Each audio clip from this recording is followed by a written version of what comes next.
Arms into torso, my limbs melted. Long before I heard of Tunisia, of Ben Ali or Mohammed Bouazizi. Before I knew anything about economics, I twisted in distressed white bed linen, whilst in the cane fields my skin wheeled from Irish overseers' whips. I was spread-eagled over hot car metal on a million occasions, had my hands up way before Ferguson. Before Michael Brown was gunned down, I dreamt it. And in Bagram, old Blighty's techniques made me so homesick that when I woke in Abu Ghraib, facing Lindy England's lens, I almost missed my blindfold. Since before thumb-sucking finished, I took part in progress, or at least that's what the bosses called it when my young fingers blistered in NAFTA sweatshops, making toys for other children, while my mother risked her cheap life walking home through Juarez, where your worst prospect is La Policia. In Ayotzinapa, I suffocated from petrol and black fumes, but I found my grave chock full with corpses showing clear signs of torture.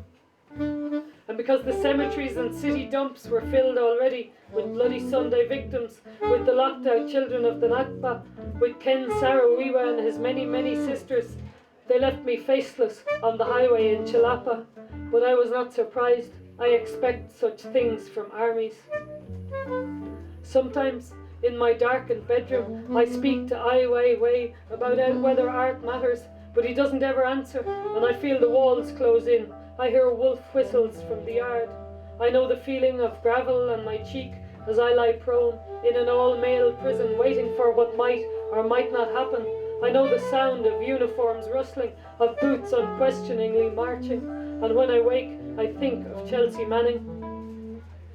In times of REM, I get momentarily euphoric, dreaming of just before death moments of defiance, of fists raised by Carlo Giuliani, by Remy Frass and Rachel Corrie, of how they stand there like slim silhouettes while tanks bear down in 1,000 Tiananmens. But it only lasts a few quick seconds before I'm disturbed by the thud of their coffin lids shutting. Then I sit up and throw the quilt off as if it caused my suffocation, as if it caused these recurrent nightmares, when in truth my biggest fear belongs to daylight.